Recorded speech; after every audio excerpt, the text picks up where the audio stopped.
Okay, let's get started and welcome to this fourth Impact Masterclass sponsored by the Royal Society of Chemistry. My name is Melinda Kennaway and I am your tutor for this short course. And this is designed to help you engage broad audiences for real-world impact. I'm going to be talking for about 30 minutes and there will be time for questions at the end. So if you have any questions as we go along, you can use the box on the webinar software, mark questions, to log some of those, and I will cover as many as I can at the end. So this is an outline of what we're going to cover. Firstly, we're going to look at why it's becoming more important for researchers to communicate with broad audiences about their research, particularly outside of academia. And after that, we will examine how to decide which audiences you should focus on and how to approach each group in terms of understanding their needs and motivations. We will then give some consideration to the different communication styles that are required for attracting the attention of these broader audiences. And in the final section, I'm going to look at three key audiences in detail. Industry, by that I mean the business community, policymakers and the public. And I'm going to give you some tips on how to engage with each of those groups. So over the course of the next half hour and by the end of it, it's our intention that you should have a good understanding of the role of broad engagement in impact assessment, know how to prioritize and adapt your approach for communicating with audiences outside of academia, appreciate something of the different writing style and outputs required for communicating with non-academic audiences, and be able to immediately apply some quick tips for improving how you communicate at the moment with the business community, policymakers, and the public. And you'll appreciate this is a lot to cover in a short course, but it should give you a good overview of things that you can think about and some quick wins for you to be able to apply as well. And note that there is a workbook that's available on the handout tab of the webinar software. You can download a PDF, and that contains summary points from this webinar together with an exercise you can complete to further develop your skills in this area. And after the webinar, we will also send you a link to these slides and a recording as well.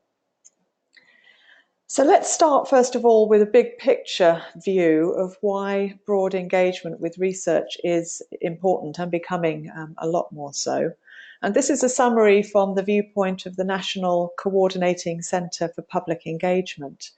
And they highlight three key areas: accountability, trust, and relevance.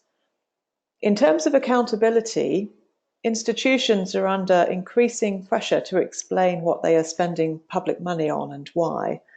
Every area of public expenditure is coming under more and more scrutiny. So there's growing pressure on the higher education community, which obviously receives substantial public funding, to demonstrate the value of investment in research. So we need to be transparent about how public money is spent and to what effect. Another important area is trust. Obviously, it's critical that research feeds into the decisions we take as individuals, as a nation, and internationally. And we need a trusted evidence base, never more so than now, perhaps, with so much content of dubious origins available to us. And the third point they make is relevance. The emergence of new media, which is already transforming how we communicate more generally, also obviously has the potential to facilitate better and broader communication about research. We have the opportunity to share expertise and improve understanding on a scale that's never before been possible. So the need to change how we publish and disseminate research is a massive topic of conversation amongst publishers, funders, and universities. And it's generally acknowledged that our current system of communicating, which is primarily through research publications aimed at highly specialist audiences, means that much of the new knowledge that we're generating through research activities is only accessible to a very small proportion of the people who might find it interesting and useful. And I think Professor Mark Reed at Fast Track Impact summarises this dilemma really nicely. He's a researcher at the Newcastle University, and he specialises in social innovation and research impact. He's an advisor to various media and government organisations, and he also believes passionately that researchers should be active in helping the knowledge they generate get into the hands of those that can best use it. And he's not alone in that belief. Research funders are also increasingly encouraging or requiring this. Many national assessment programs run by governments to allocate public funds to research now incorporate what they call broader impact assessment. And this is spreading to charities and other funding bodies too. So if you're a researcher in the UK, you'll be very familiar with the REF, but also Horizon 2020 and the UK Research and Innovations Pathways to Impact. In Australia, they've introduced a programme looking at reach and engagement as part of assessment of funding for each university there. And in America, National Science Foundation's Broader Impacts Agenda. All these research funders are beginning to look at how they can encourage and support this broader outreach to audiences outside of academia. And that's going to bring sweeping change with it. And it's not change that's going to go away, it's going to accelerate, mostly because there is so much competition for research funding. And also combine that with the wide availability of many new channels and platforms for sharing research knowledge with multiple audiences, you can see that the opportunity to communicate better and more widely is too great, and the financial drivers that underpin funding decisions too acute for this not to roll forwards and gain momentum. So let's just put a little bit of data on that. At Kudos, we recently ran a survey to understand how widespread is this requirement now for broad research, for broad reach outside of academia. And from the 9,000 responses we had from researchers all over the world, 39% said that their funder now required a dissemination and impact plan. 37% that they needed to demonstrate how they would reach a broad audience outside of academia, and 25% said their funder wanted to see evidence of engaging those stakeholders throughout the course of the project. And these numbers are going upwards, and they're going upwards quite fast because I mentioned earlier, competition for funding is steeply increasing. Something like 1 in 5 grant applications on average is now successful. That's quite a big reduction over the last 10 years. So every section of your application needs to be as strong as possible. And being able to demonstrate how you will engage broad audiences with your research and put together a dissemination plan, these things are becoming an ever more critical component of the grant applications.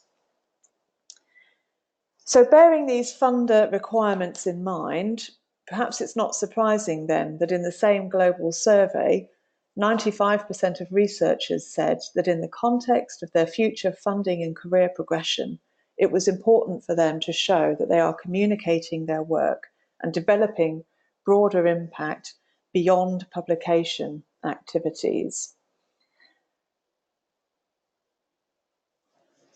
So developing these skills now and building a track record of your capabilities will become an ever more important skill for you to have over the next few years if you're to continue to be successful, both in attracting funding and also in the future. This will likely feed into tenure and promotion tracks as well. So having established why broad engagement with your research is becoming more important and why you might want to develop your skills here, let's just look in a bit more detail as to how you might go about doing this. And the first principle of effective communication is to consider what your overall goals are. Then from that, who your target audiences are and what you want to achieve by communicating with each of them. So let's come to the starting point of setting these impact goals or objectives. I've got some information here that might find useful. And I think it's really important when you're setting impact goals to remember this is not the same as the overall goals of your research program itself. They can be quite distinct and different. And to help you set these and think about it in a slightly different way, you might find it useful to run through these questions. So what are the likely outcomes of the research that you're doing, and who is going to benefit from this? How are they going to benefit from your research? And how can you involve those potential beneficiaries in the project? And how will you know if it has made a difference? Once you've run through those questions, you may find yourself then being able to articulate a set of objectives that might look something like this. You might want to be building awareness of your project amongst a particular defined audience. You might want to secure the commitment of a group of stakeholders to your project aims. There may be specific policies or policymakers that you want to influence, or you may want to simply be encouraging participation with your research amongst some particular research communities or partner bodies. I think another resource that's really helpful in writing impact goals is this list that's been compiled by Mark Reed, who I mentioned earlier at Fast Track Impact. He's defined 10 types of impact or beneficial change is another way of thinking about this. And I've listed them all here. And this is a really useful list to consult to make sure you've considered all possible outcomes for your research. What kind of understanding and awareness benefits might your research lead to? How might it change attitudes? What economic benefits or impact might it have? Same with environment and health and well-being. What might be the policy implications or other forms of decision-making or behavioural change that your research might make?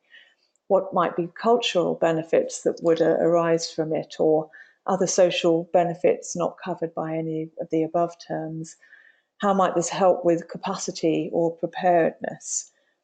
So working through this list and then defining from that your impact objectives in detail is really helpful for deciding what audiences then you need to inform about or involve in your research. So for example, if your research has the potential to change policy, how are you going to engage with policymakers, and which ones, in what countries? Do any of your goals and impact outcomes require you to make connections with people in the business community or a particular type of public audience? Can you reach these audiences directly, or are you better working through intermediaries? And by intermediaries, I mean groups or individuals who have greater or easier access to your target audience than you might do. So, for example, a particular charity or educatory group or the media journalists may be a more effective way to reach the public than trying to do this yourself. In terms of the different audiences that it's likely you're going to want to be communicating with, aside from other academics, of course, these 4 types emerge pretty consistently in research that we've done as being a priority for the research community. So when we asked over 7,000 researchers which audiences were most important to them, 82% felt educators, 72% policymakers, 67% industry, business community, and 65% said public audiences. But these are hugely generalized categories. And it's important to think about how you might be more specific.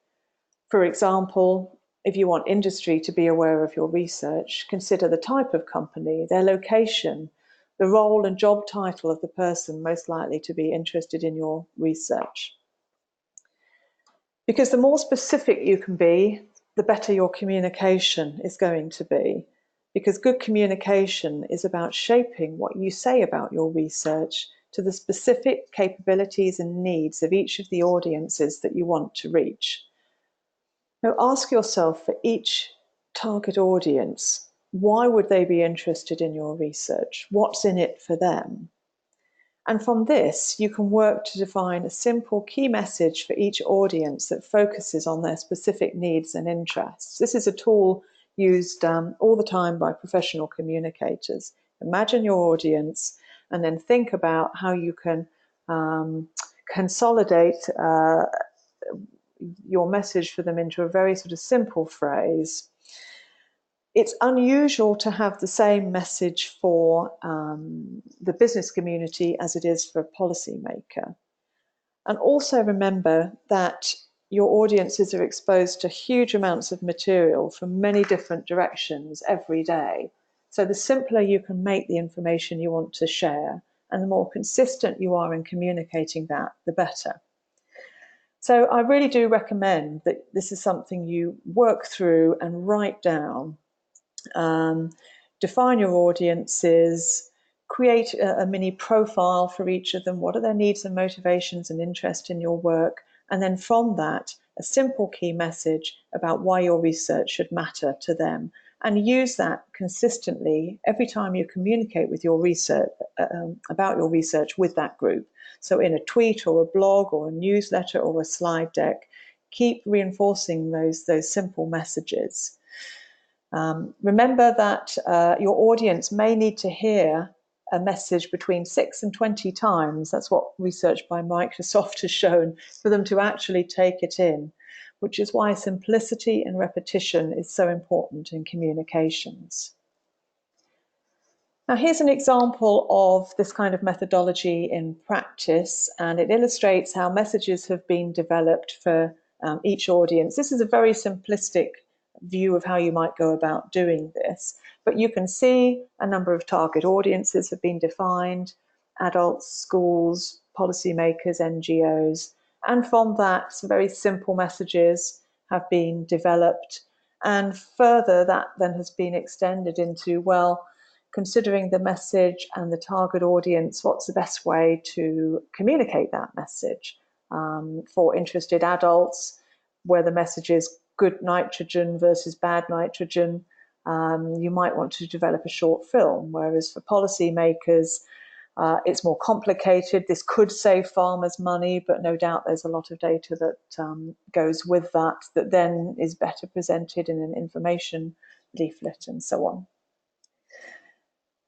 So if you end up with lots of overlap in your messages, it's likely they're too generalized. Some overlap is fine, but just remember to be as specific as possible for each group. Which brings me to my next topic, which is when you're considering communicating about your research with non-academic audiences, then you also need to consider adapting the style in which you write and the formats and types of materials that you use. So first, let's just consider writing style, because it's really important to use simple and direct language. Non-academic audiences are unlikely to have the same level of technical understanding as your peers in the research community, and you may have to work a lot harder to get their attention. So clear, direct sentences work best. Also avoid jargon. It's an obvious thing to say. And use active sentences where you can. And by active, I mean the order of subject, verb, object, rather than the other way round. These sentences have just been shown time and again to be much more engaging for people to read. Also, keep your paragraphs short. Next time you read a newspaper, notice how short their sentences and paragraphs generally are. That's done to make reading easier, because our brains take in information better when it's broken into small chunks. And finally, consider how you might use visual aids, such as infographics, videos, and images. These can be a very powerful way of conveying complex information. To give you an idea, the company 3M, which is the same company that produced Post-it notes, did some research that showed that visual information is processed 60,000 times faster than text. So there is some truth to the saying that a picture tells 1,000 words. Other research that has been done by HubSpot in this case has shown that tweets with an image are 95% more likely to be shared than those that are text alone. So images can be really powerful. And this is an example shown here from the New Scientist, which most of you will be aware of.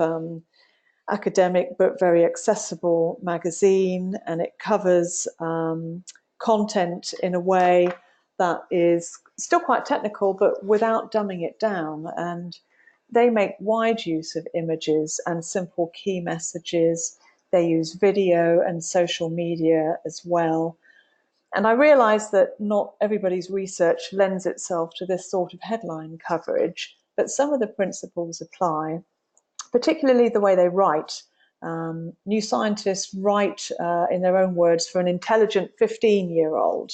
So this is a good guide to have in your mind when writing about your research for broader audiences.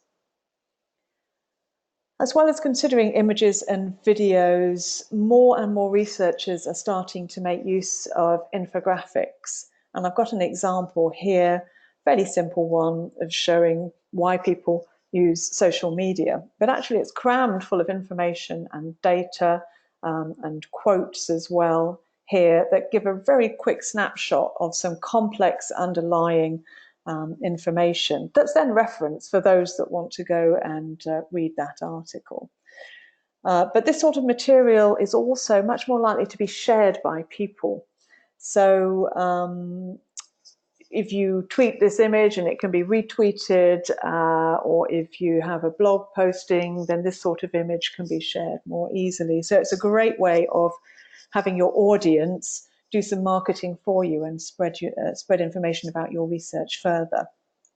And there are many specialist services now emerging to help researchers produce these infographics, and often publishers like the Royal Society of Chemistry can assist and advise on this. So in this final section, I'm just going to share some brief tips with you on communicating with three very specific audiences. So the business community, industry, policymakers, and the public. Let's start with industry, because I realise this isn't relevant for everyone. But if your research has potential applications of interest to businesses, there are many benefits of communicating with this group. Obviously, industry partners can be a good source of research questions and provide constructive challenge to your approach to help you improve it. Their different perspectives may lead you to develop new ideas about your research, and a greater understanding of the needs of a particular industry partner or sector is likely to help you improve the impact potential of your research. And also you get the satisfaction of seeing your research making a difference and from exposure to a different working environment. And all this in turn creates a virtuous circle where research informs practice and practice informs research. So those are some of the benefits. There are some things to consider that I'll come on to relating to kind of academic freedom and intellectual property rights. And those fall within 5 tips that I've put on this slide for you to think about when considering communicating with the business community. And the first principle is this is all about networking, having a profile on LinkedIn and being seen in the right places and making sure that you're invisible and giving it time to build relationships so that you find the right partner, the right organizations, and the right projects to be able to collaborate. Consider talking in their language. I've said here, have a good elevator pitch. By that I mean, what is a really simple statement about why this particular company or individual should be interested in your research? You need to be able to articulate that in 10 seconds to get their attention, and it's got to be framed in a way that's beneficial to them. And I mentioned earlier, alongside the benefits, there's a couple of points to be careful about. Certainly, intellectual property rights needs consideration and detailed in the contract in terms of what rights you have, what rights they have, so that you're not overly restricted in how you can use some of the outcomes of your research. And similarly, it's really important to establish clear boundaries. So at the start of any collaboration or joint project, you are both parties are clear as to what input each is going to have throughout the project. So those are some of the tips. There's a really great resource on the Bath University website, actually, that expands on that if you're interested. And I've given the reference there. So the second audience we're going to look at are policymakers. Obviously, engaging with policymakers is a way for research to have lasting impact, and policymakers often have the influence to use your research evidence to alter or develop policies. And also, they have a mandate to work with and listen to the research community. But they are approached all the time by a very large number of people, hoping to influence policy, from lobbyists and interest groups through to their constituents and academics. So they're often very time poor and tend to be generalists. But it's important not to underestimate their skills and experience.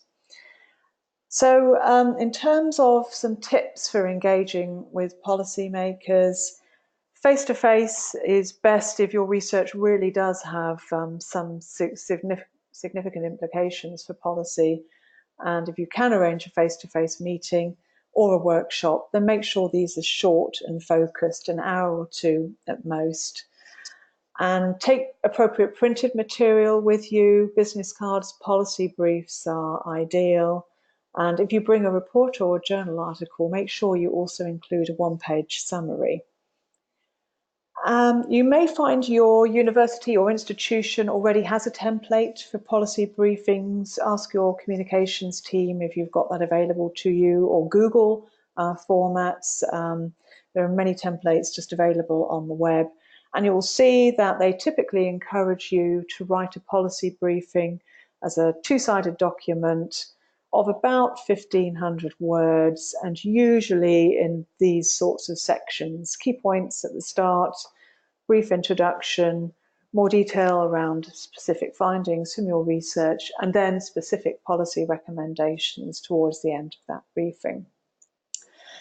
And if you want to make that more generally available, then you can save that as a PDF, post it to your website, repository, and also host it on some of the sites that are available for policy-related material, like policylibrary.com that I've referenced here.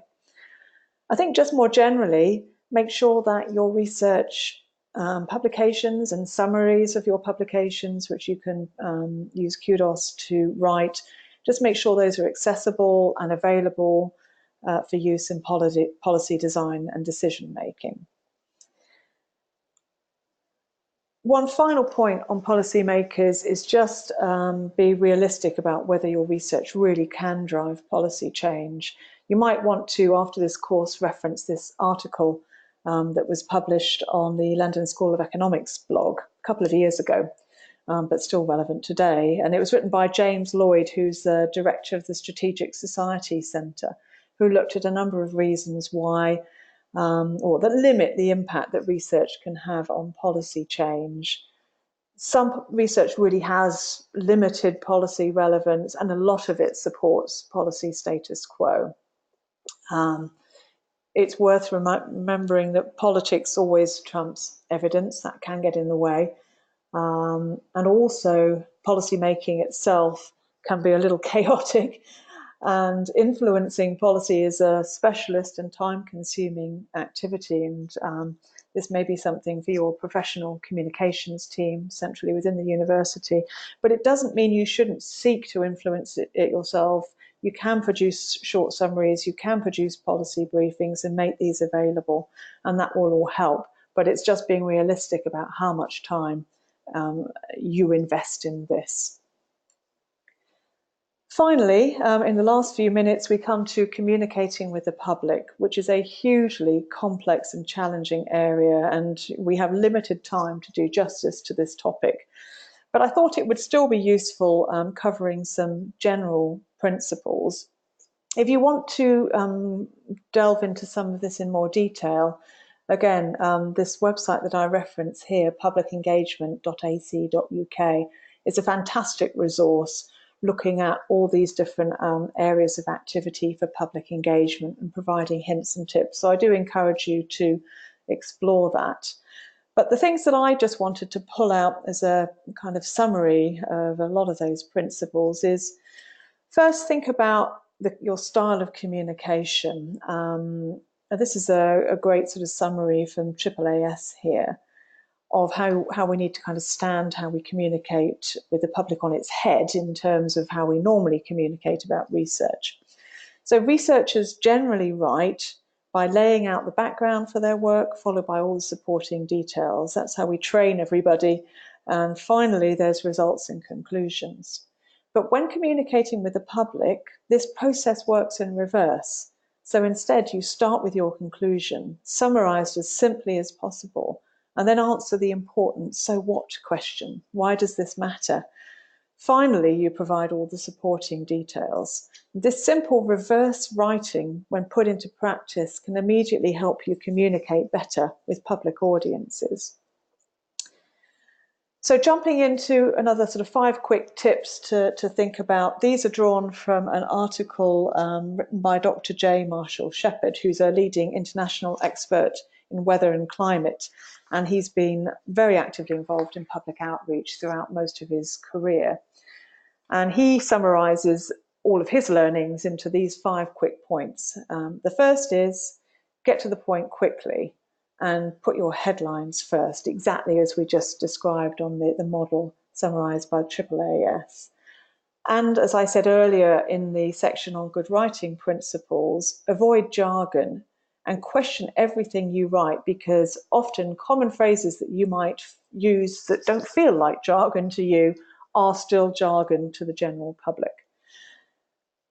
Another powerful kind of tool is to consider using analogies and metaphors, particularly if it's quite complex information. And Dr. Shepherd uses a nice analogy here in his area of weather research, which is what's the difference between weather and climate? There's some complex ideas within that. He defines it as weather is your mood and climate is your personality. Or if you don't like the weather, wait a few hours. If you don't like the climate, move. These are wonderful ways of describing complex information that the public can understand and want to find out more about. Another kind of simple tool used by professional communicators a lot is to use 3 key points. 3 is optimal. Actually, you can see that in this presentation here, I've used 5 tips. So there's a similar principle at work, but 3 is the strongest. You might say, for example, here are three reasons why you should reduce your intake of sugar. Or here are 3 things you didn't know about Elizabethan England, and so on. It's a really strong way, and it's been proven time and time again. It makes people read and it helps them take in information. So the final point here is remember to relate your research to your audience, being specific exactly who you are addressing. The public isn't one large impersonal body. It's made up of individuals and groups with specific needs and interests. There's a saying in the sort of world of professional communicators that you try to talk to everybody and you talk to nobody. So have somebody in mind when you're writing for that audience, and make sure your message will resonate with them as an individual and groups most likely to benefit from your research. Make it as personal as possible. So that's the end of this very short course. And before I finish, I wanted to briefly mention a new online service we've developed at Kudos called Kudos Pro. This has been specifically developed to help researchers communicate more effectively with broad audiences outside of academia. And you can find out more about that service on that web link, and also request a free trial of that. And finally, I also just wanted to thank again the Royal Society of Chemistry, who's sponsored a whole series of 4 Impact Masterclasses. These are all available at the URL that I've shown here. So we have a little bit of time now just to take a few questions before we finish. So you can use the question box on the webinar software to ask those.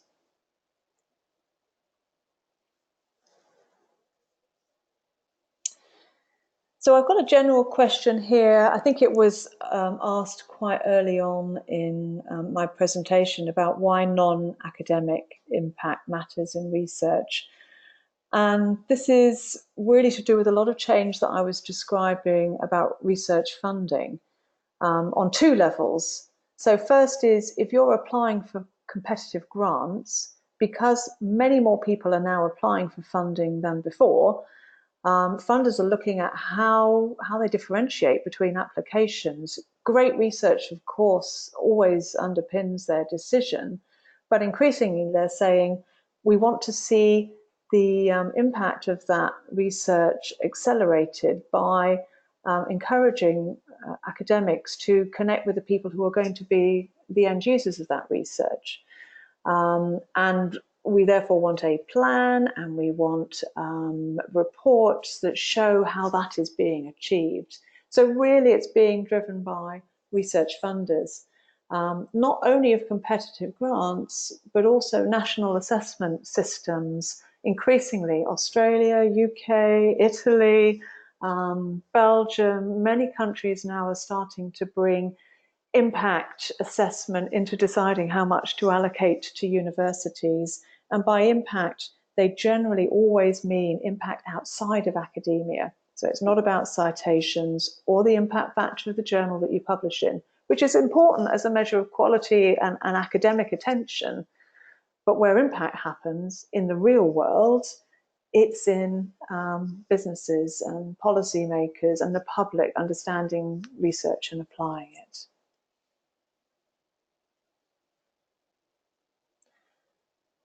Thank you for the great feedback I'm getting. It seems quite a few of you have really enjoyed this session. A really good question here, saying from Veronica, when is the perfect time to start communicating your research? And there's been a lot of studies done on this to understand how to accelerate impact. And they pretty much all come to the same conclusion, that the best time is at the start of your project.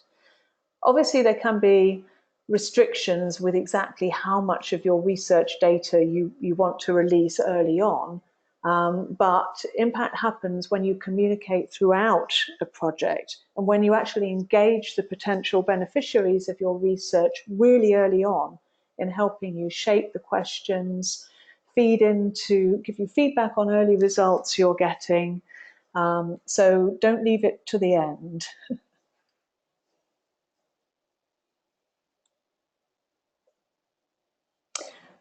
Question here from Assel, I think, saying, I've been trying to engage industry for years now, but find it very hard and close to giving up.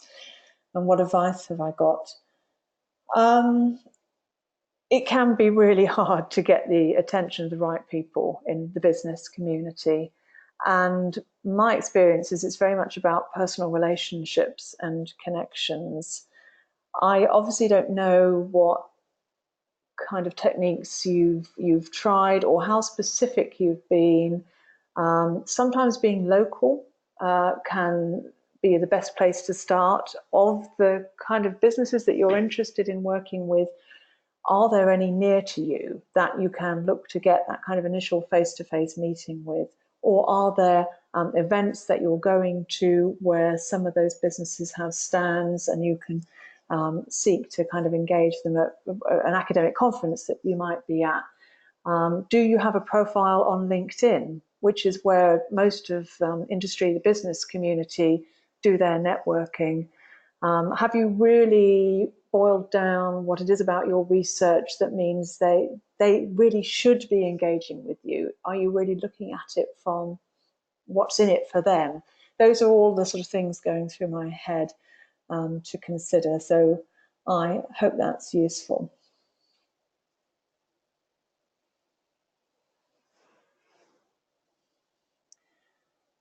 Okay, I think that probably is about it. I'm just seeing if there's any other, there's a couple here along the same themes that I've been asking. So thank you again for the great feedback. I hope that helps you go out and communicate about your research. It deserves to be read as widely as possible. And do reference the materials to keep you inspired for doing this better. Thank you, everybody.